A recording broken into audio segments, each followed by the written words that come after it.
Tema firman Tuhan bagi kita hari ini yaitu pertolongan Tuhan tak pernah terlambat. Sama-sama katakan amin. Amin. Haleluya.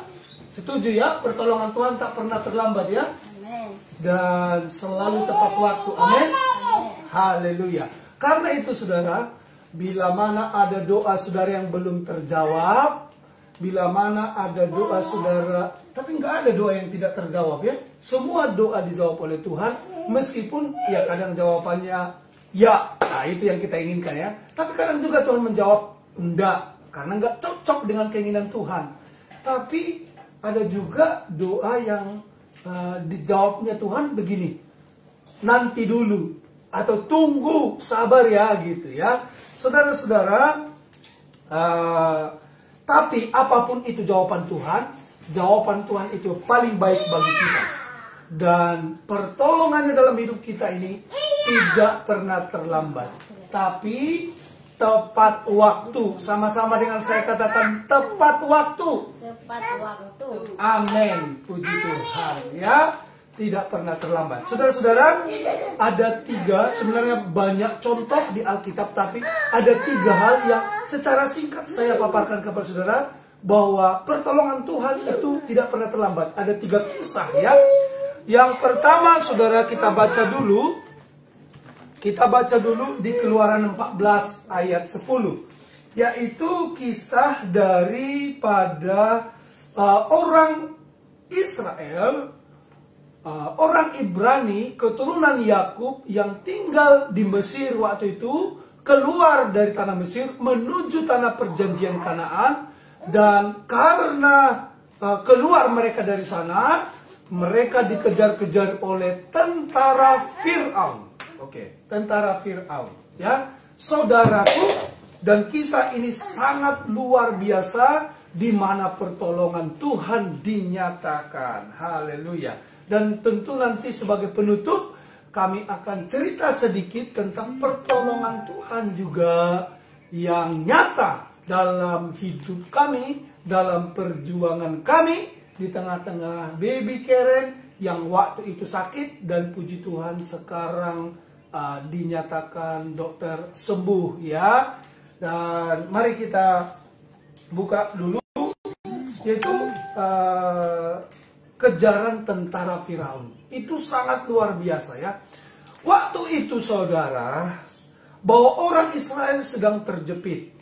Bila mana mereka maju, mereka akan mati karena mereka berhadapan dengan Laut Teberau atau Laut Merah. Ya kan? Maka mereka akan mati di sana, tenggelam. Kalau maju, karena mereka tidak punya perahu. Bayangkan waktu itu yang bersama-sama dengan Musa ada 2,5 juta orang. Saudara nggak perlu cari ayatnya di mana. Ini sudah saya pelajari, saudaraku. Kurang lebih 2,5 juta orang. 2,5 juta orang. Tajam. Nanti tertutup ya. Tertutup dulu. 2,5 juta orang itu banyak sekali, saudaraku. Jadi perahu sebanyak apapun tidak akan nampung satu kali pelayaran gitu ya.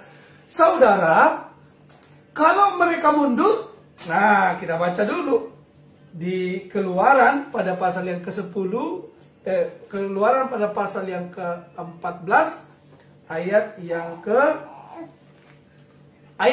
ke-10 ya. Di situ dikatakan ketika Firaun telah dekat. Nah, telah dekat ini ya.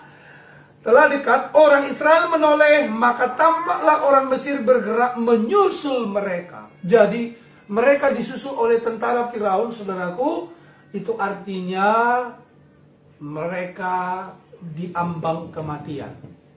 Mereka mau berlari ke kiri dan ke kanan, nggak ada jalan. Hanya ada gurun pasir dan gunung batu. Nggak ada jalan, saudara.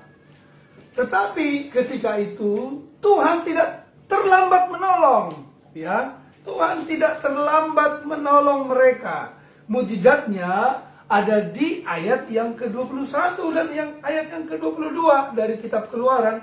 Di sana dikatakan ayat 21, lalu Musa mengulurkan tangannya ke atas laut, dan semalaman itu Tuhan menguakkan air laut dengan perantaraan angin timur yang keras, membuat laut itu menjadi tanah kering, maka terbelahlah air itu.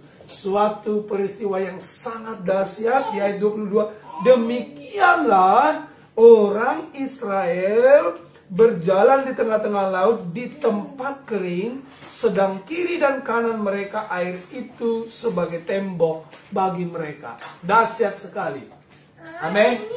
Saudaraku, pertolongan Tuhan tidak pernah terlambat. Sama-sama dengan saya katakan amin. Amin.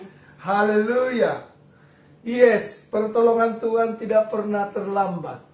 Itu sebabnya saudara-saudara yang terkasih dalam Tuhan, jangan ragukan akan kuasa dan kasih Tuhan di tengah-tengah hidupmu yang sedang punya masalah, yang sedang punya persoalan. Kita jangan terlalu fokus pada masalah kita. Jangan terlalu fokus pada yang namanya persoalan-persoalan, tantangan-tantangan, kesakitan-kesakitan kita. Karena ada Tuhan yang bekerja mengatasinya. Ya, ada Tuhan yang bekerja mengatasinya. Saudara, sebelum Adam dan Hawa diciptakan, maka terlebih dahulu Tuhan menciptakan yang namanya binatang-binatang. Tuhan terlebih dahulu menciptakan yang namanya pohon-pohon, sayur-sayuran, tumbuh-tumbuhan, ikan-ikan di laut, bintang-bintang penerang. Kenapa demikian, saudaraku? Karena Tuhan tahu itu adalah necessary, kebutuhan daripada Adam dan Hawa. Ya. Jadi sebelum Tuhan menciptakan Adam dan Hawa, Tuhan sudah mempersiapkan kebutuhan mereka. Ini dahsyat ya. Demikian dengan kita. Bahkan sebelum kita punya masalah, Tuhan sudah ada solusinya. Sudah ada solusinya, Ibu Bapak. Karena itu jangan khawatir. Jangan takut. Amin. Yes, jangan takut ya. Sebagaimana orang Israel ini, saudaraku, ketika Tuhan berkata mereka keluar dari Mesir, maka Tuhan bertanggung jawab memelihara mereka di padang gurun dalam perjalanan sampai ke tanah Kanaan. 40 tahun. Dari yang tadinya 40 hari 40 malam. Ya, dan pemeliharaan Tuhan itu sempurna, dahsyat. Kasut mereka tidak rusak selama 40 tahun. Makan minum mereka terjamin. Ya, saudara, ketika ada musuh di tengah gurun, mereka selalu menang. Saudara, itu bentuk pemeliharaan Tuhan yang sangat dahsyat. Pertolongan Tuhan tidak pernah terlambat. Sama-sama dengan saya katakan, yes, amen. Yes, amen. Haleluya.